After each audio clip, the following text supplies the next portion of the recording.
காவேரி மருத்துவமனை நடத்தும் புற்றுநோய் விழிப்புணர்வு மாரத்தான் வரும் அக்டோபர் 5ஆம் தேதி திருச்சியில் நடக்க உள்ளது. விருப்பம் உள்ளவர்கள் தங்களுடைய பதிவை QR ஸ்கேன் மூலம் பதிவு செய்யலாம். என் தம்பி அன்னைக்கு மேடையில் சொல்றாரு, வந்திருக்கவன் நல்லவனா கெட்டவனான்னு பார்க்காதீங்க, உண்மையானவனான்னு பாருங்க. கெட்டவன் எப்படா உண்மையா இருக்கான்?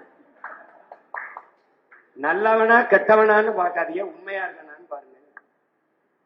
நல்லவன் உண்மையா இருப்பான், கெட்டவன் எப்படி உண்மையா இருப்பான்? கெட்டவன் உண்மையா இருப்பான் கெட்டதுக்கு.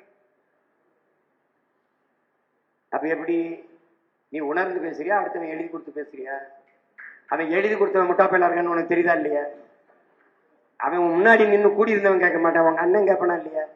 இதுக்கு பதில் சொல்லணும்ல. பிஜேபி கொள்கை எதிரி, திமுக அரசியல் எதிரி, அது வல்ல கொள்கை. உன் கொள்கை என்னன்னு சொல்லு. பிஜேபிக்கு எதிராக இருக்கல நான் பாக்குறேன்,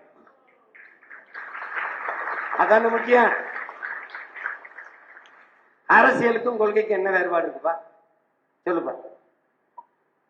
கொள்கை எதிரி, அப்ப கொள்கை வேற அரசியல் வேற. யாரா உனக்கு சொல்லிக் கொடுக்குறா? யோசிக்கப்ப யாரா அதெல்லாம்?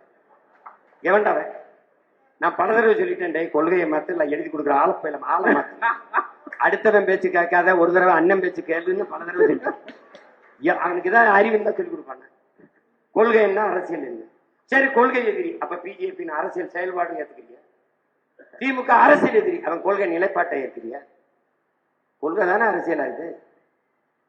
என்னது ஏன் கொள்கை இது? நான் சொல்றேன், நான் வந்தேன்னா இதை செய்வேன்.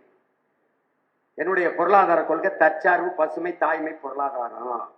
என்னுடைய கல்வி கொள்கை தனித்திறன் ஆற்றலுக்கு முன்னுரிமை. ஒவ்வொன்றை நாங்க சொல்றோம், இப்படி செய்யறோம். இதுல இருந்து நான் மாறுபடுறேன். அதுதானே. சும்மா பிஜேபிக்கு எதிரி, பிஜேபி ஏன் எதிரி? ஏன் எதிரி? ஏன் அவன் மானுட குலத்தின் பகைவன்? ஏன் இவன் ஏன் குடிசையில் இருக்கான்? இவன் பசியோடு இருக்கான்? இவன் தீண்டத்தகாதவனா இருக்கான்? இவன் ஏன் தாழ்த்தப்பட்டவனா இருக்கான் என்றால் அவன் வாங்கி வந்த வரம், அவன் கர்மா, அவன் விதி என்று சொல்லும். அதனால சொல்ல நீ மனித குலத்தின் எதிரின்னு. கொரோனா நேரத்திலே என் உடன் பிறந்தார்களே, கொரோனா நேரத்திலே மக்கள் இடம்பெற முடியவில்லை. பல 100 மைல்கள் நடந்து நடந்து பல 300 கிலோமீட்டர் நடந்து வந்தார்கள். வரும்போதே பிரசவித்தவர்கள், இறந்த பிள்ளைகளின் தோளில் தூக்கி கொண்டு வந்தவர்கள் எல்லாம் இருக்கிறார்கள். இன்னும் காணொலியில் இருக்கு, நீங்க பார்க்கலாம். அப்பா அம்மா நிர்மலா சீதாராமன் அவர்கிட்ட, நிதியமைச்சர்கிட்ட கேட்கும்போது, அவர்கள் ஊடகவியலாளர் கேட்கும்போது, மக்களை இப்படி துயரப்பட விட்டுட்டீங்களே, நீண்ட தூரம் இப்படி இடம்பெற முடியாத போக்குவரத்து வசதி இல்லாம நடக்க விட்டுட்டீங்களேன்னு கேட்டதுக்கு அவங்க சொன்ன பதில்,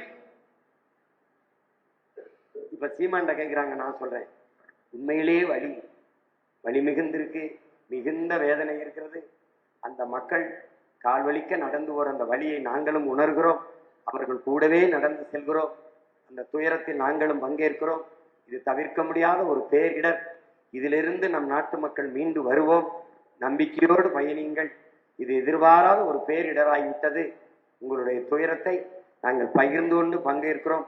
முழுக்க முழுக்க எங்கள் அரசு உங்களோடு நிற்கிறது, உங்களுக்கு பாதுகாப்பா நிற்கிறது என்று பேசுவது எப்படி இருக்கும்? இது யார் பேசியிருப்பா? நாம. அவங்க என்ன பேசுறாங்க? அவ்வளவு அக்கறை இருந்தா நீங்க கூட போய் அவங்க லக்கேஜை வாங்கிட்டு கூடவே நடங்களே. இந்த சிந்தனை மனித குலத்திற்கு எதிரான சிந்தனை.